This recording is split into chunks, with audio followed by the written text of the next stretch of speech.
Well, hello there. Hi. Welcome to my weekly Facebook Live show. I'm Jen Burson. I'm the founder and president of Generation PR. We are a full service PR and social media marketing, influencer marketing agency here in Los Angeles, and I'm the creator of Generation Academy and the Powerhouse Pros community. You might be watching this there. You might be watching this on Generation PR. Perhaps you're watching on YouTube. I don't know where you're watching, but I say welcome. Nice to see you. And let me know who's here, or if you're watching the replay, I would love to hear that you are watching replay. Hi. Nice to see you. I have my weekly people that join me for these chats, and I love seeing everybody every single week. It's so nice to be connecting, and I've been doing this, I would think, how would I say, like about 8 years now. Every single Thursday I show up, and it takes a while to get traction, and it takes a while to kind of see people find you, and then when they do, it's the best, because you're like, these are my people, my ride or dies, and here they are. So welcome. And today's topic, we always choose topics that our community asks about. We love our Profitable PR Pros group, which is now Powerhouse Pros, because we are casting a wider net and growing beyond just PR people. But I'd say the primary audience that connects here are in the PR industry, like Nelson, who's here live, and let me know who else is here. But this is one where it'll be interesting to hear Nelson's feedback on this, because he's been in this industry a long time, and I'm sure he will agree. We tend to align a lot on how we approach the media and the things that we think are the way to go, and the things that we are like, don't you dare ever, ask for that, or give a strategy before you are retained, or lower your prices when people ask for discounts, because you're not basically getting what you're worth, and you're not putting value in your worth. So this is one of those things where we know that you got to tread lightly with journalists when you're asking for them to make changes, and things happen, but we're going to address the right way to go about it. And there's a piece of this where I want you to be a counselor to your clients, because they're going to ask for things and you're going to have to push back, and you're going to have to be okay with that. And it takes a little bit of confidence and comfort in your expertise to be able to push back on clients when they ask you for things that you know are not going to go over too well. So I'm going to wait just a second, have a sip of my coffee. Yeah, exactly. Nelson says, oops. Well, in my opinion, the best you can hope for is a correction online only, if you can even get it. Yeah. We're going to talk about that. And I agree. It's not a done deal, but there are certain situations where they're going to want to correct things, and others where you are going to have a lot of, challenges trying to, ask your media contacts for changes that are just not professional. You're going to look like you don't really know what you're doing. So, it happens all the time. There are, client wins go live. It's so exciting. We're all like, yay, hooray. That thing that we've been working so hard for finally published, and we're so excited to share it with our clients. But then there might be a mistake. Maybe you have to ask for a retraction or a change. So the three things that I want to make sure you walk away from today's chat with, the lessons, the takeaways, what you're going to learn are that asking for some kind of a retraction can seriously damage your media relationships, which is why we have to get comfortable pushing back. There are three key steps that you must take when you're requesting and securing corrections for any published features.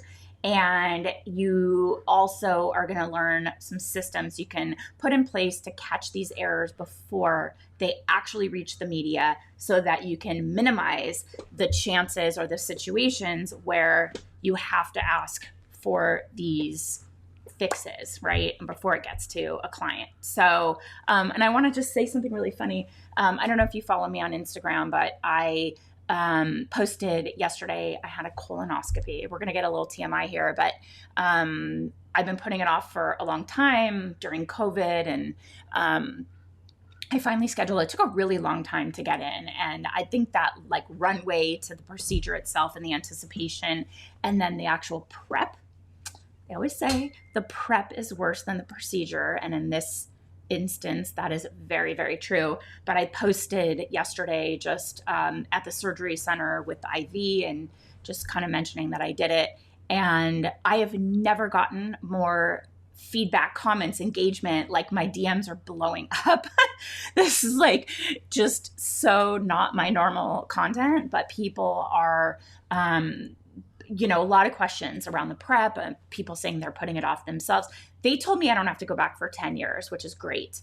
Clean bill of health, I guess. But a lot of questions around the prep and, just not so bad. It's completely fine. It's a day of your life. I will say for me, the hardest thing was I think they might have given me too much propofol for my size or something, because so many people told me that the drugs are amazing. You wake up, you feel amazing. It's like the best sleep of your life. I mean, this is what Michael Jackson had been taking for sleep, which you are not supposed to take. It's a surgical sedative.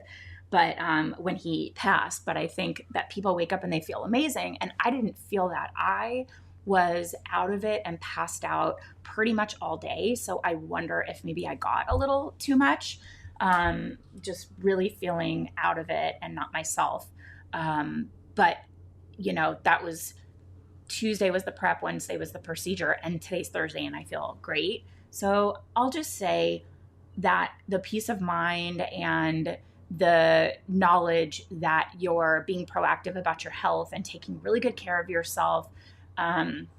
Nobody likes going to the doctor. The procedure itself, it's like kind of when you think about it, you're like, oh my God, I can't believe this is what they're going to do to me. You have no awareness. You're completely passed out.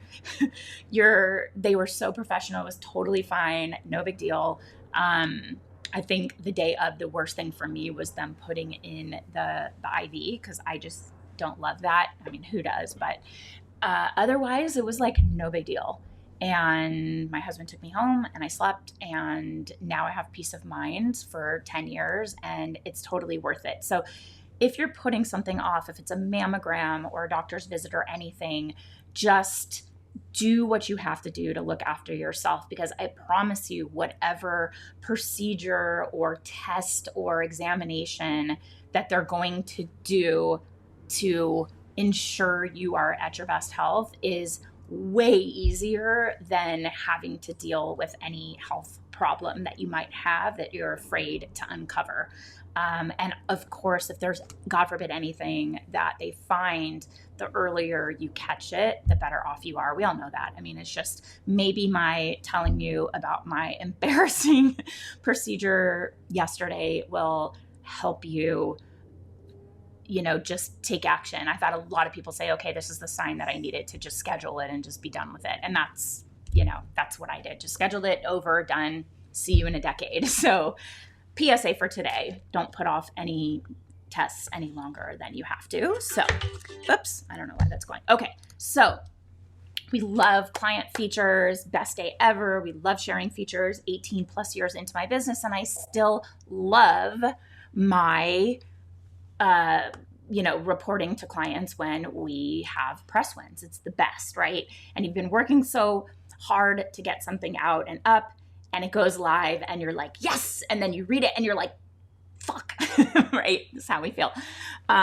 Maybe there's a massive error in it, but don't panic, because this is pretty common, especially these days with how quick editors have to work because they're putting out these digital features.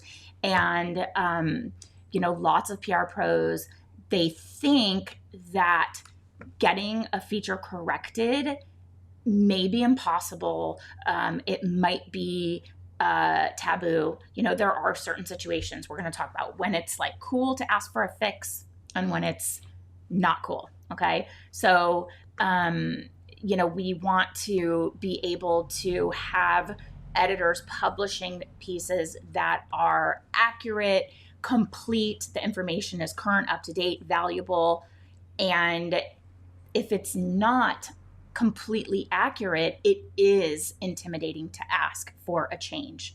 But it's all in the way that you ask. It's like I think about when you go to a restaurant. My husband's always like, what, 20 changes do you have?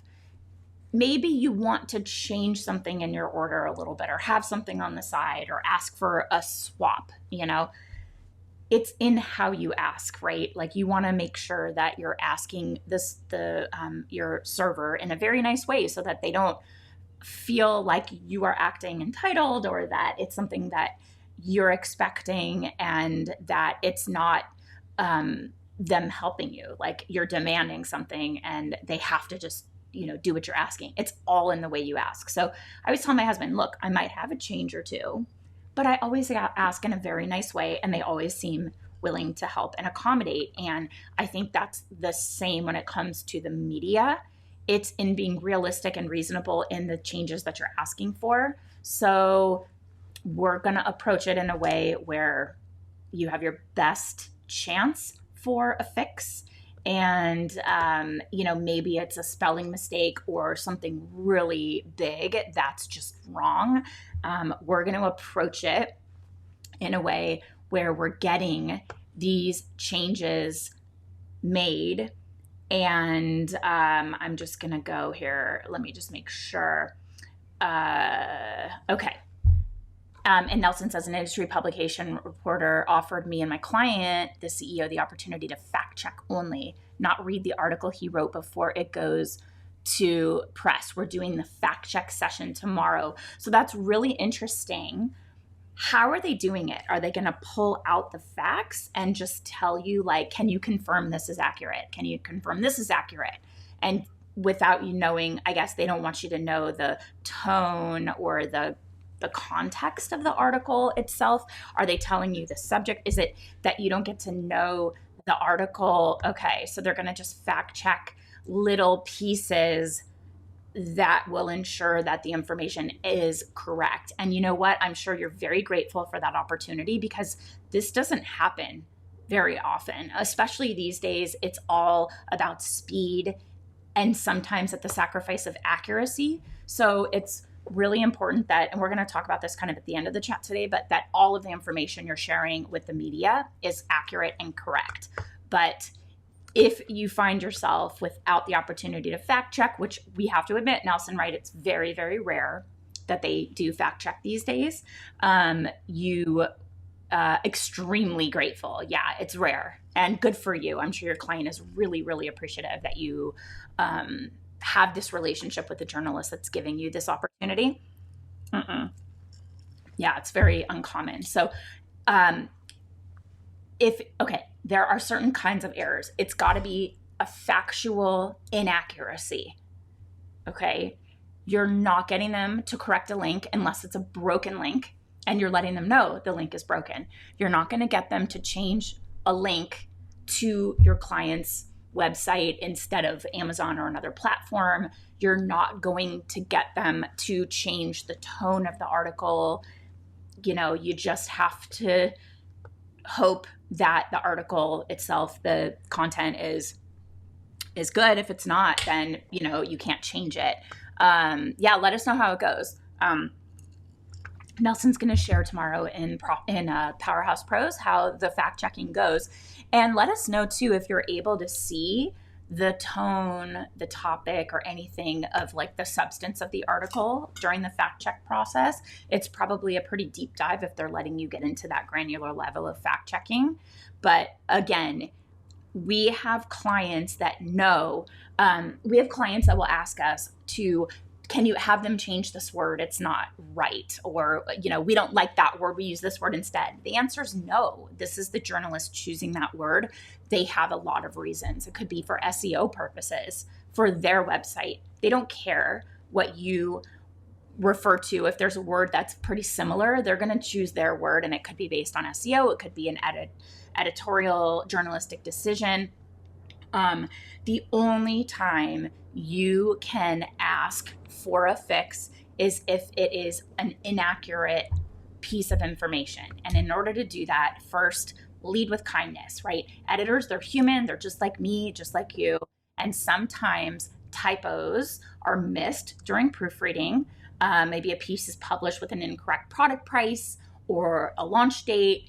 And when this happens, don't obviously be mad or anything like demanding. Again, I'm not like, will you swap the chicken for avocado in my salad? It's like, hey, I would love if it's possible, and like I'll pay for an upgrade if that's necessary, but can I get avocado in my salad instead of chicken, right? Like it's about how you ask and you acknowledge this is a change. I'm asking with empathy and understanding that it's not typical.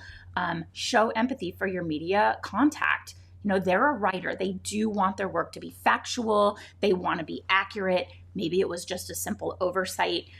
Keep calm, professional, always be respectful, have that respectful tone when you reach out to your media contact, and just request a factual correction to some error. And then show them that you trust them regardless of the fact that there might have been a mistake. That they're credible, reliable journalist in your niche. This is a contact you're going to need after this fix. So they should never be made to feel bad or embarrassed about a small factual error. Sometimes, I know none of us would ever do that, but it's like the client's pissed, right? Like you could say something like that and it's like they don't care about your client. Their goal is to write pieces that are complete, factually accurate, and based on their editorial opinion, their slant, their approach. It doesn't matter that your client doesn't like the tone or a certain word they use, or that they're mad that they got the link wrong. It's really, the approach is fix it because it's inaccurate and the readers are not going to be able to find what you're referencing, or the word is not accurately like portraying what the research shows, things like that. One of the members of our community, Jane, are you on here? Sent me today an article, a press release around, I have to dive a little bit deeper, but around a skincare company, Biossance, and Reese Witherspoon being an ambassador, and that I think it was around advertising, but they were, I guess, not accurately disclosing that this was like a paid relationship. They're saying that she loves the products, and it seemed more unpaid and just more of an affinity versus there's a difference if someone's getting paid to talk about your products and say they love them. And that's great. That's fine. But you have to disclose it. It's like truth in advertising. So those careful distinctions matter, right? And so it could be as simple as like my client, Omnilux, their LED face mask company, their findings, their claims are backed by independent clinical research, and they have FDA clearance. And that's really important, right? Hi, Jane. Yeah, Jane says she's here. Hi. So cringe, but getting more and more common because it's really about like social proof and social advertising and pushing out content on social media so that they're amplifying ads and people are clicking through to buy. But if you're not disclosing that that is a paid spokesperson, and it's more looking like Reese Witherspoon loves our products. Yeah, she may love them, but also she's a paid spokesperson. That's different than somebody who's just like, I am not getting paid for this. I just love it, and I wanted to tell you about it. If they're not disclosing that, then it's misleading. And there are laws around truth in advertising, and I think that's where they hit a snag, is not being outright with that ambassadorship being paid. Like I'm a paid ambassador for Prowly, and I talk about Prowly all the time. And that is a tool, for PR professionals. I love it. I think it's so fantastic. I just did a LinkedIn live chat with Prowly this morning, kind of sharing like my routines around being an agency owner and all of that. But every time I talk about Prowly, I tell people, I'm an ambassador, I'm a paid ambassador, but it's because I love it. And so we're disclosing and letting people know. Or if I say sign up using my link, I let them know that we get an affiliate commission for that. But I wouldn't share something with my audience because the trust matters to me, without them knowing that I'm disclosing that, yeah, while I am a paid ambassador, I do love it and I wouldn't have picked it. There's so many tools out there. I wouldn't have picked to partner with them if I didn't actually love it. So don't hide those things. But anyway, you have to be factually accurate. And so, like, again, with Omnilux, it's a big deal that we get to say there's independent clinical research that back up our claims and we're FDA cleared. No other device on the market can do that. And so that's really important that I get the media to communicate that. So if there's something that they report that doesn't show that that's there, as a, like a check, a talking point, something that's really important for this brand, or it's misleading for other companies to say that. They usually talk about clinical studies of LED light therapy, but these are studies around our clients' specific products. That's different. That has more impact. So if something gets it wrong, I'm going to probably call that out because that's a fact that's very important for our client, but it's around how you do it. So the first way we're going to do it, lead with kindness and empathy. Second, be specific and keep things really simple. So if you're requesting a correction for a factual error, it is best to just outright say what's incorrect in the article and just clearly point it out, include the full quote with the error and state exactly what would need to be updated. If that's a broken link in the article, include the exact link that needs to be replaced. And again, this is not change out Amazon for my client's website. That is a big no-no. And if your client is asking for those kinds of edits, you must push back and say no. Like Nelson said, and I know Jane would agree, these are your media relationships. You need to know that's not okay as a PR professional and push back, because the client only cares about their article and traffic from a top tier website directing consumers to their own website or to check out and buy on their website. But that's not what the journalist chose. That's not where they chose to link.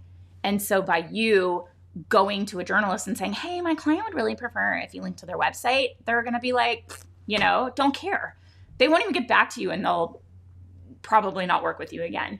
So be that expert, step into your expertise and tell the client, of course, we provided them with the client's website. They chose where to link. If the link is broken and it's a dead link, it doesn't go anywhere, that's different. You're still not going to change which retailer they're linking to or what website they're linking to, but you can ensure that the link that they're posting is actually working and goes somewhere. So don't beat around the bush and, try to be kind of like polite in the name of politeness or offer vague descriptions of the features that are incorrect. They're writing and publishing more than 5 articles every single week, sometimes, 2 a day. An error, it's going to sneak in. And so you want to just get straight to the point. They can correct the error. They can deliver that correct information to their audience and just move on. Because I'm telling you, when they turn an article in, first of all, a freelancer is never going to know when it's going to run. They don't know. They know their deadlines, and then the publication can decide when they post it. Those freelancers, they have no idea. So if you go and ask them, when is this going to run? Maybe you missed it, but you need to use a tool like Prowly to media monitor or go specifically look and see if it ran before you reach out to them. But once they turn their articles in, they're done. They don't want to think about it again. So when you're like, oh, by the way, that article that you finished and posted that you kind of never wanted to think about again, there's a mistake. Just get in, get out, tell them what's wrong, give them the right information and move on. And then, of course, you want to show gratitude. Show gratitude for that feature, even if it is has a mistake or doesn't link where you wanted it to. It's still a great feature for your client. So you want to preserve those relationships. You want to show those contacts. You really appreciate what they're doing for you and your clients. So express gratitude to that journalist for writing the piece, for keeping your client in the piece. Let them know that you and your client appreciate the opportunity. You're excited about it. You love the way that they feature the client. Send a separate thank you note. if you, want to kind of really nurture that relationship, it could be a piece of mail, it could be just an email, it could be a DM on social. Yeah, and Nelson's saying if you do get that correction, a thank you goes a long way. Absolutely, right? You definitely want to make sure that if they're going to go back and revisit an article that they have put to bed and published, you're saying, that was awesome that you fixed that. I really, really appreciate it. So it's a great idea to acknowledge what the journalist got right in the article too, especially if there's some kind of factual, tricky information included, certain things that have a lot of technical information, or if it's kind of fast moving information that changes a lot. You want to compliment them on how well they explained it. Maybe there's some tricky technology behind your client's latest product. If they were able to really express it in a simple way that the media or that the readership is going to say, I get it, thank them for that, because that is a journalist's goal. And when they nail it, it feels good for them to hear from you on behalf of your client that they got it right. And if the piece was an interview between the journalist and your company's founder, kind of sounds like Nelson's piece, he's fact checking tomorrow, is like that. You want to really hype up how well that conversation read on the page, just really expressing that gratitude and appreciation. Jane is saying, oh my God, my whole inbox this week is spray and praise and publicists calling to see if they're totally off top. They're calling you if their off-topic press releases have run, which they would know if they actually subscribe to my magazine. It's getting really bad out there. And the laziness and unprofessionalism is, I don't know if it's a numbers game or, I think it is just a numbers game, but really established agencies are doing a lot of lazy pitching, a lot of spray and pray. And it's frustrating to see that, because we can do better, and you're wasting people's time if you don't really know what they cover, what their approach is. Jane runs a trade publication for the beauty industry, and she's getting consumer pitches. She's getting pitches that have nothing to do with beauty. And it's so lazy and unprofessional. And honestly, because we're running, Generation Academy, we are running a coaching business for pros. It makes me feel honestly really good, because our members don't do stuff like that. Anyone in the Pitch Lab knows that we're all about targeted, tailored, strategic, customized pitching. And when you spray and pray, you're showing journalists that you're not really doing your homework, and that you don't really care enough about your clients or the publication that you're pitching and their readership or the editor's time. I think that's the most important thing, is that journalist's time. You don't care. You're just going for volume, and that's not what works. And especially in today's industry, things moving super fast, you want to get attention, pitches are at an all-time high. You have to be targeted and tailored. And it's very frustrating. And there's nothing that's going to get you on an editor's shit list more than just a spray and pray. So don't do it. Okay. So if there are, so that was a correction that's based on a factual mistake. If you want to request a correction that's based on context, here's a couple ways to kind of think through this. So not every feature is going to be positive, and sometimes product reviews won't go your client's way. We just had, thank God we did not send this person. My client has a breast pump company. There was a lactation and breastfeeding influencer. Yes, there are breastfeeding influencers on social media that posted a review of their new wearable pump, and she didn't like it. She actually hated it and was like, shame on you, and was really negative. And like I said, thank God we did not send her the pump. But what she was missing was the fact that a wearable breast pump, which are like two little things you put in your bra, it's not going to yield the same milk volume as a primary pump. It just doesn't have as much force and power. It is a supplemental pump for when you're on the go, when you're out, if you're a working mom and you don't want to take the whole thing with you, maybe you're driving in your car and you have to pump, it's not going to yield. And what's frustrating is that as a lactation expert and a breastfeeding expert, she knows that.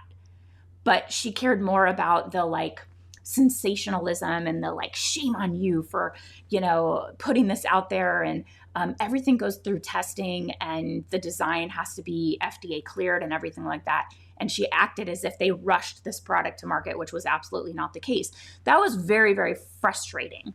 So we can't really do anything about that.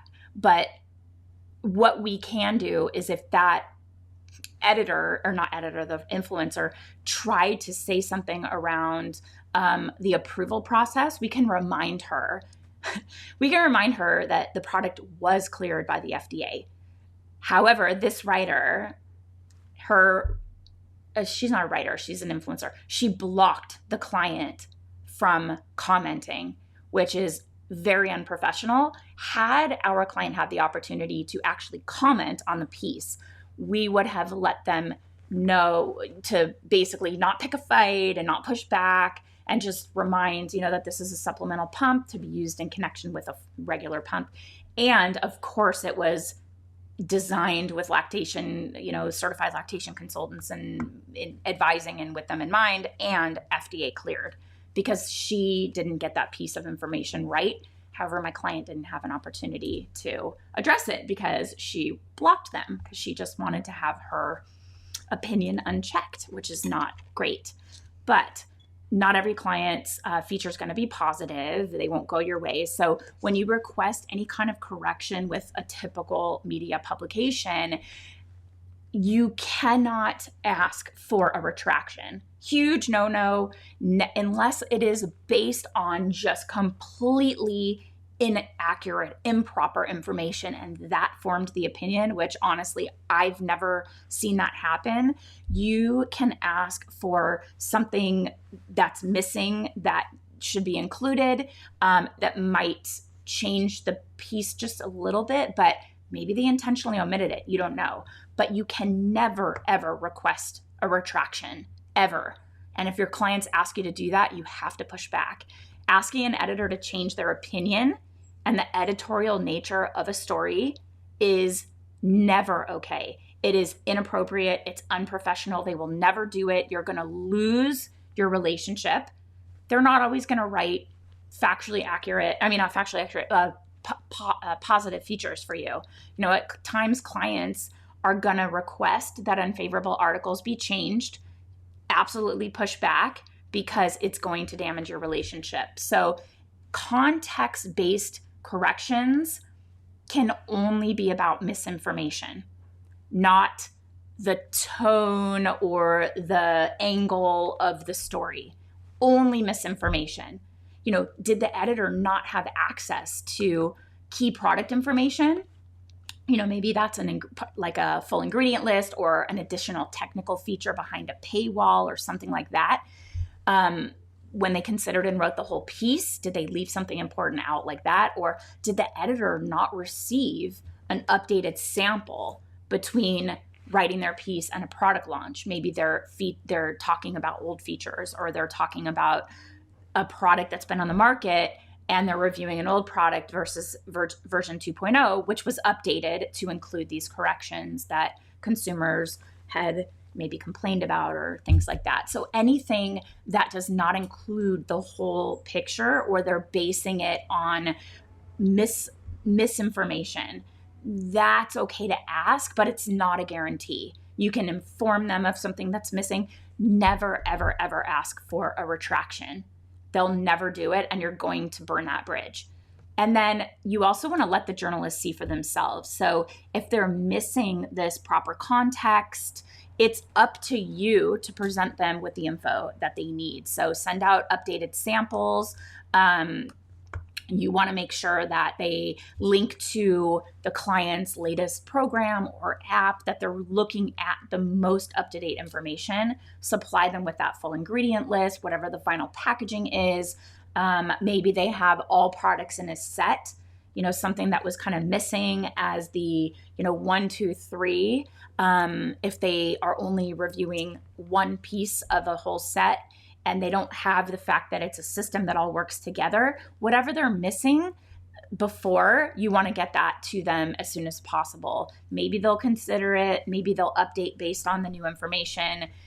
If the context requires a bit more explanation, maybe ask to briefly chat with them so that you can explain your requests. They're not always going to say yes, but you want to give them, a lot of things get lost in the back and forth. It's kind of annoying. If you're able to get like 5 minutes of their time, everything that you do when requesting factual updates is also going to hold true here. You want to be polite, you want to be kind, state the context updates clearly, show your gratitude and appreciation for not only the feature, but giving you the opportunity to hear you out in this updated chat. They might be reviewing something that is just not the current up-to-date information. It could be instructions that they're missing. Like your client has updated the instructions, or maybe they didn't read a key piece of the instructions, or it wasn't included in their sample or something like that. So always put your media relationships first.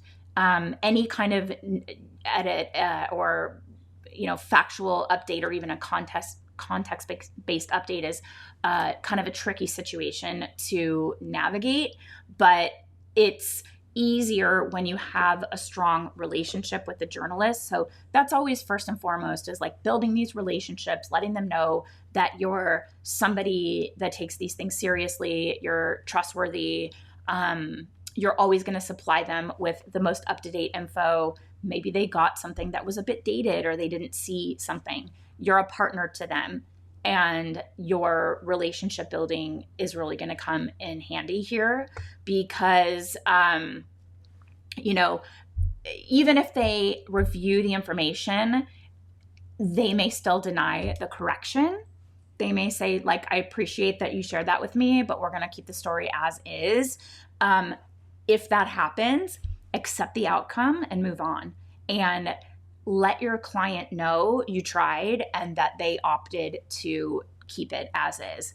And that's really frustrating. You may want to consider posting a statement in response to the piece on your client's owned platforms. So their blog, it could be their social media. That's how we advised our client to address the negative breast pump review, so that the points that the breastfeeding lactation person made in her scathing review, we didn't pick a fight. Obviously we couldn't, well, nor would they, but in the comments they were blocked, so we couldn't address it there.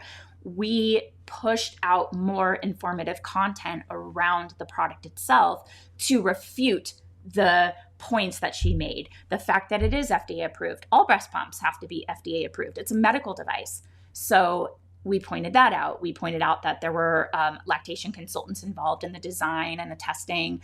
We pointed out that it's a supplemental pump and that it's used in connection with another pump so that you can use it. It's a different use case. So it's not going to yield. We never claimed it was going to yield the same amount of milk as a typical pump.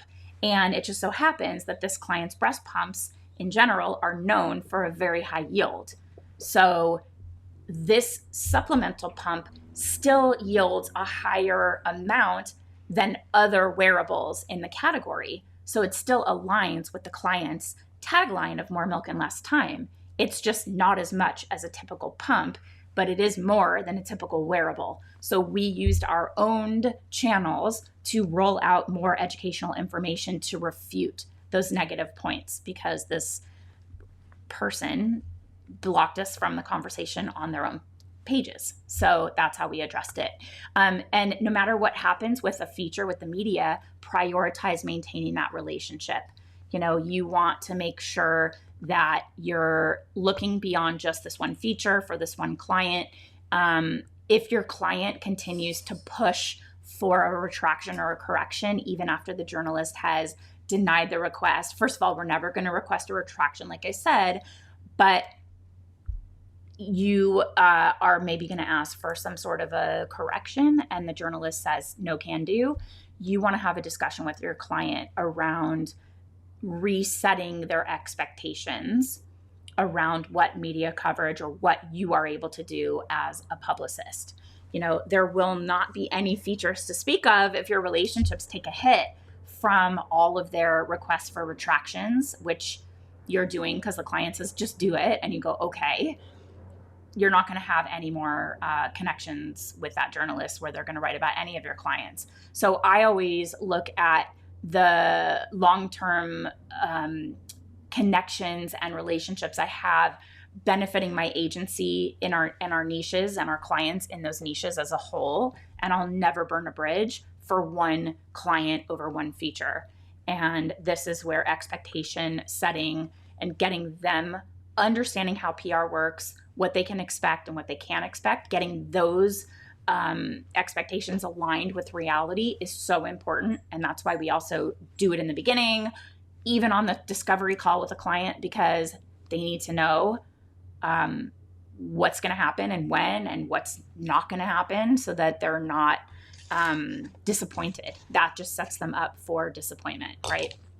So you got to push back when they're like, please make them print a retraction. This is not okay. It's like, I cannot do that. So if you want to go through the steps to just prevent needing corrections in the first place, and you're not as lucky as Nelson and his client to get the opportunity to fact check, which isn't happening as much as it used to, here is what you need to be doing and having this system in place so that you're not seeking corrections down the road. So first you have to do your own fact checking. Make sure before you pitch that you are sending complete, factually accurate information the very first time.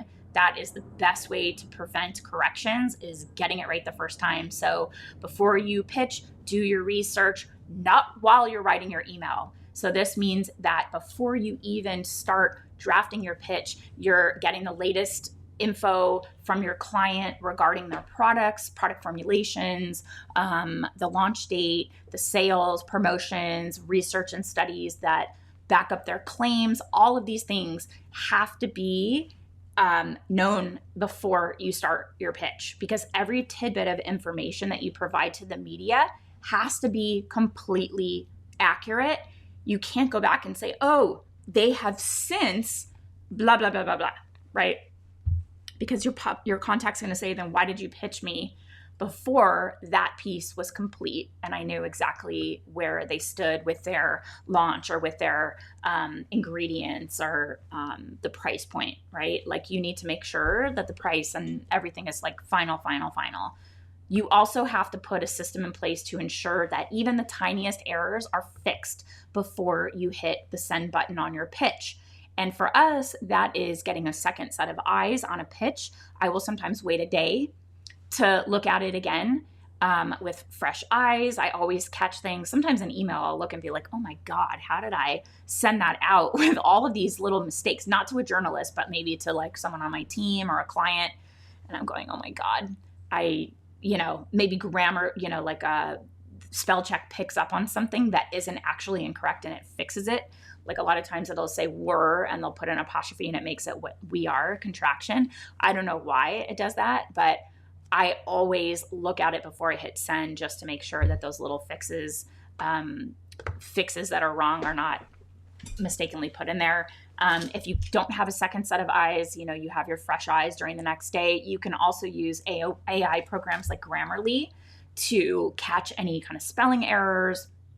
If you're in a pinch, my kids use Grammarly for everything, and I'm annoyed by it because it's a crutch and they're not actually learning proper grammar, which is really annoying. But, you want to make sure you know the difference between there, and there, and your, all of the things that make journalists cringe. You want to make sure you actually know.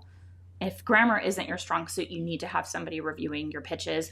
Run it through our Pitch Lab community. If you're in there, people will get fresh eyes on it.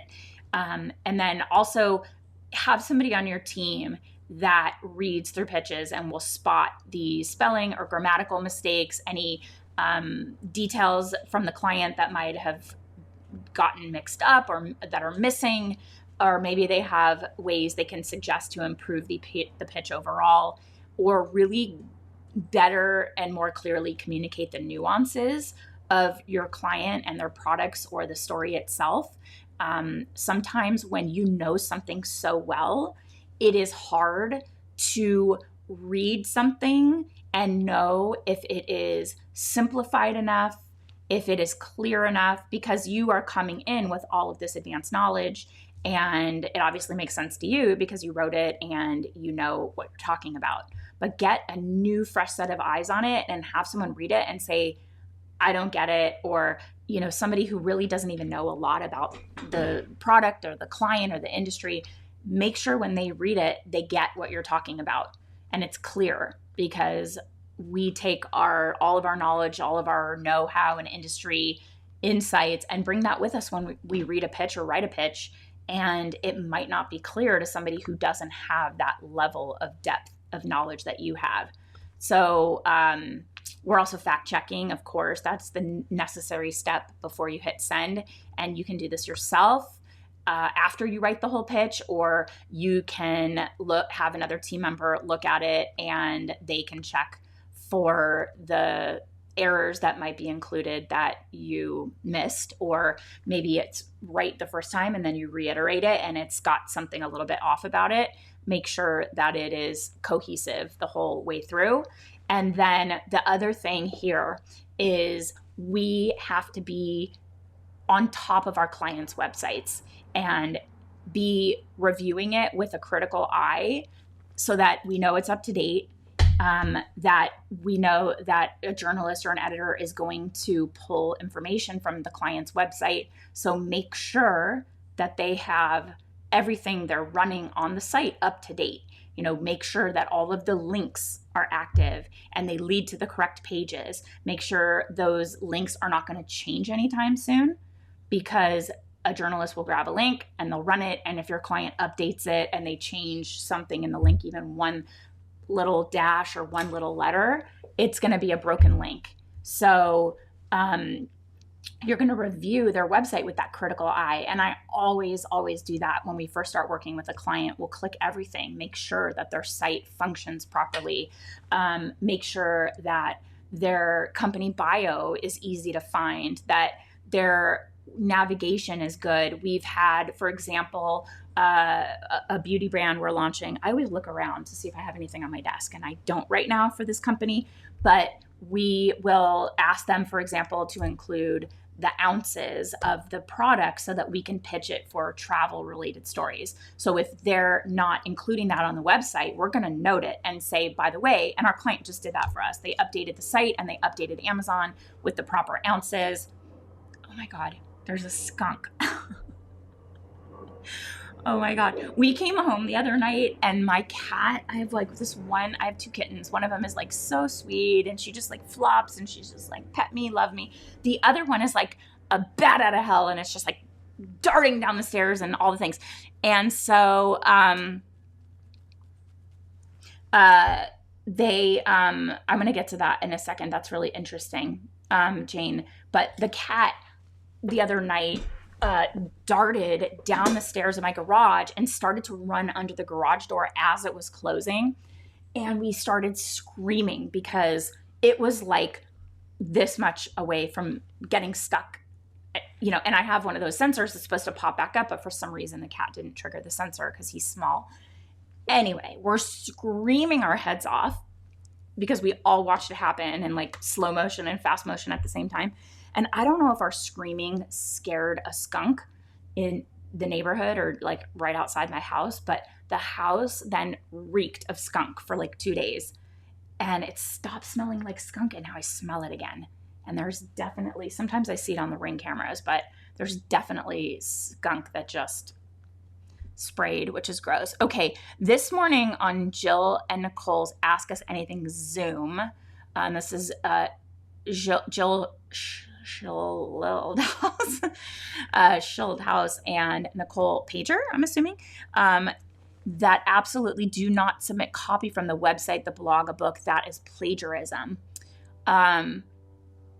So even a product description, Jane, that is like their final product description that runs on a website, that would be considered plagiarism even if we submit it. And is it because Google reads it as like duplicate? Yeah, as duplicate content and knocks them down? Because obviously the company's not going to accuse them of plagiarism if they're using their own product description to write about a product. Is it because Google looks at it and dings them? Like why rewrite it? Ugh, okay. Interesting. Okay, and she said yes. So it's around Google because Google wants unique content everywhere.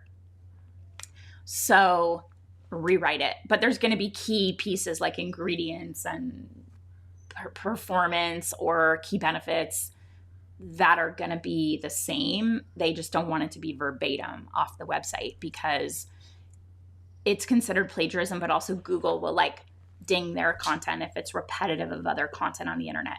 So that's a really interesting point. Okay. But yes, you need to make sure your client's website is accurate and up to date. Reach out to your client or reach out to somebody on the web development team to correct the links or inaccurate information, and anything that they change on their website or adding a product or something, anything that they do, you want to be plugged into any of these changes, like even their team changing, any staff changes, any launch dates that are changing, so that you're always delivering the latest and greatest information to editors. Like we had the company that we asked to change the ounces and all of that stuff for, they have a new product launch and we're ready to go. And the launch date came and went, but the product hasn't arrived here in the US. It's coming out of South Korea because it's a K-beauty brand.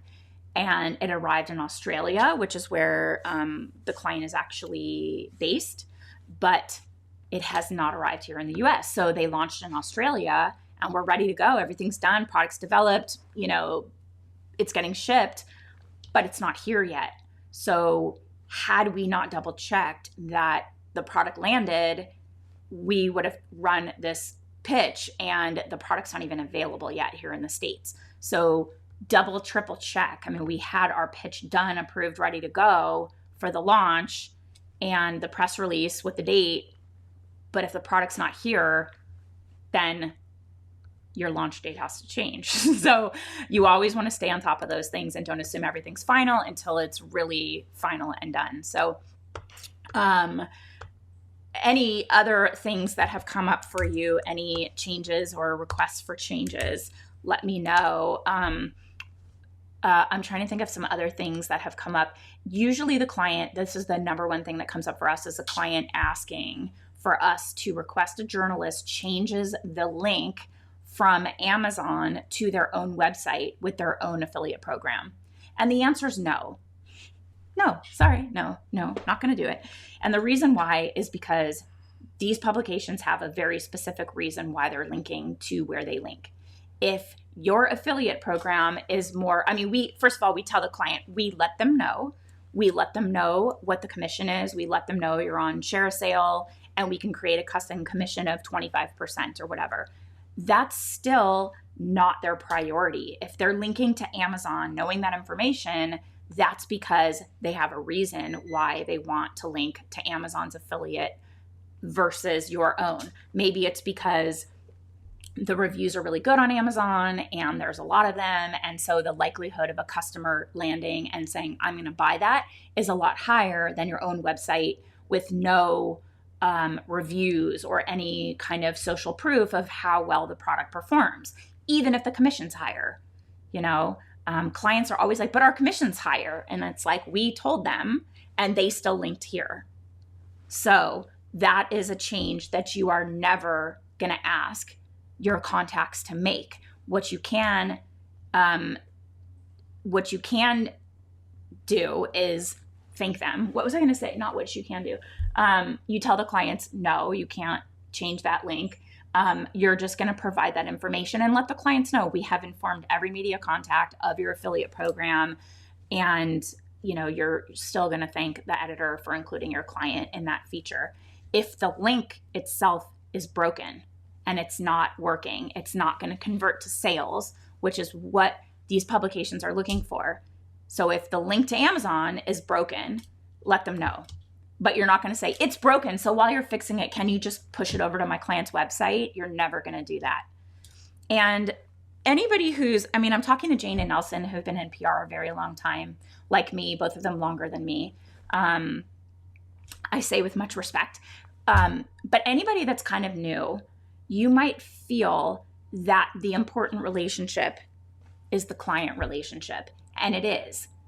But clients are going to come and go. Media contacts, yes, they're going to come and go, but they'll maybe go to another outlet that's relevant to you, or they're going to continue to be important to you. You need to maintain those relationships. And also, as a good PR practitioner and service provider to your clients, you need to be able to say to them, that is not something we can ask for. Of course, I did inform them. We included that information, and the publication shows where to link, and that is not a request we can make. So if you're new or you're not confident in your role to advise your client of the way the media works, and you feel like, okay, well, they asked me to do that, so I'm going to do it, you're not serving your clients in the best way possible. Now you're asking the journalist to change something, and instead of you expressing gratitude on behalf of your clients, you're kind of like, you messed up and you did that wrong, and they're not happy. They're never going to write about your client again, and they're probably not going to work with you again. So as somebody who is new or newish, or even new to running your own business in PR, be confident in your expertise to tell your client, I hear you, and we did inform them. That's the number one thing that we're getting asked by clients, is changing links. And the answer is no, unless it's broken. That's a different story. But you fix the link, you don't redirect them to a different place altogether. Hopefully that makes sense. And then Jane's comment here, based on today's Ask Us Anything live with Nicole Pager and Jill Schildhouse, keep in mind that Google, looking at content that is a duplicate of where it appeared somewhere else, is going to rank low. So you want to change how something's written. And I have to say, and maybe Jane, I know you're not big on ChatGPT yet. That is probably something that ChatGPT could help you rewrite. But keep in mind that anything written by ChatGPT, you don't own the copyright for it. So you're not asking it to write a book that is written by you, because you didn't really write that. That's not your own copyright. But changing the way a product description is written, I think, might be a great first step, plugging it into ChatGPT and then making it your own by editing it further and then sending that in your pitch. Okay. And actually, we are developing a little product, inexpensive product, on how PR pros can effectively use ChatGPT and ethically use ChatGPT. And it is going to be called Powerhouse Prompts. And we're putting together some training and an entire list of, based on different needs of PR professionals, and how we can prompt ChatGPT to make our jobs easier and ethically use it to save us time and help our clients and do our jobs more effectively, but not do our jobs for us. You see the difference? So that is coming, Powerhouse Prompts, and it's so fun to work on it. And the more you dive into ChatGPT, the more you see it as a tool like anything else you use in your business that's going to enhance your work and not, write your way out of your own job. You still have to have the person inputting it and then taking that and making it the best possible pitch or idea or better written content than what it spits out. So it's like the person inputting it is important, and then the person taking what it outputs and making it their own is important. Yes, it is coming. Okay. Awesome. Hi, Serena, and hi, Kathy. Thank you guys so much for being here. Any other questions around retractions? We're not asking for retractions. We're never asking to change the nature and tone of the story. Only factual inaccuracies, and we're asking in the nicest, most deferential, appreciative way possible. I was on a Zoom today and they have a huge agency and they recommend Bard. Yeah, that is, I don't know much about it either, but Google, I think their first iteration of AI came out and was not great. And people were like, pfft. And then they came out with this. And I still think the same inputs that we have, the prompts that we're going to share will work with that. I don't know it as well. I appreciate that comment because it reminds me to kind of look into it, Jane. And I don't know why either, but I heard that is better than ChatGPT, and they're all crazy, but they're all learning and growing and getting better and improving over time, which is super weird because it feels like a machine, and it's learning and it's getting better, and it is scary, honestly. Like even people that are behind the development of AI are kind of like there needs to be regulations around this. But I think for now, we can use these as tools to improve our workflow and save us time. And maybe check out Bard. But our powerhouse prompts, which we are launching very soon, I don't know when, but probably in the next few days or a week or so.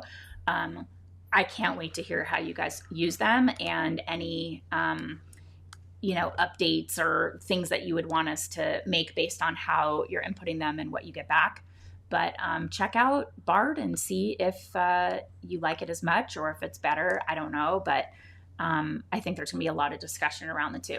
So, and there's going to be more, of course. And there's so much AI, like Grammarly's AI, and Google has AI now. When you write emails, like I had somebody reach out to me and it said like, write a response. What does it say? And I just clicked it and it like wrote this entire reply custom. Let's see. So in Google, you could just click generate a response, describe the reply you want. So I would say like, yes, I want to talk to you. Here's my availability. And it'll just generate a whole reply that I would say is 90% of the way there. And then you just make it your own. So you're seeing AI and all these plugin tools and, all over the place. It's pretty cool. Even Canva has AI that's really cool. You can put in a picture and kind of like paintbrush your top and then tell AI you want it to put you in a suit. Like maybe I'm wearing a clown outfit. I don't know why I would wear a clown outfit, but I paint over the clown outfit and I say, put me in a suit where I look like I'm going for an interview, and it'll just change my clothes. And you can click through different outfits and be like, okay, that's the one. And now you have a headshot. It's pretty cool. So anyway, AI is not just ChatGPT. It's kind of popping up all over the place, and it's really, really cool and a little scary, but also very cool. All right, guys, that's what I have for you today. If you're putting off any medical procedures or exams or visiting a doctor, colonoscopy, mammogram, all the things we need to do just to keep ourselves healthy, please go schedule that appointment because I want to see you here every single week. I want you healthy. I want me to be healthy. And yesterday was like not a big deal. Prep was not cool, but the, hearing a 10-year see us in 10 years, clean bill of health was worth it. So have a great rest of your day, and I will see you guys very soon. And of course, I'll let you know when we launch our AI powerhouse prompts. Can't wait to hear how you use them. All right, guys, take good care, and I'll see you here next week. Bye.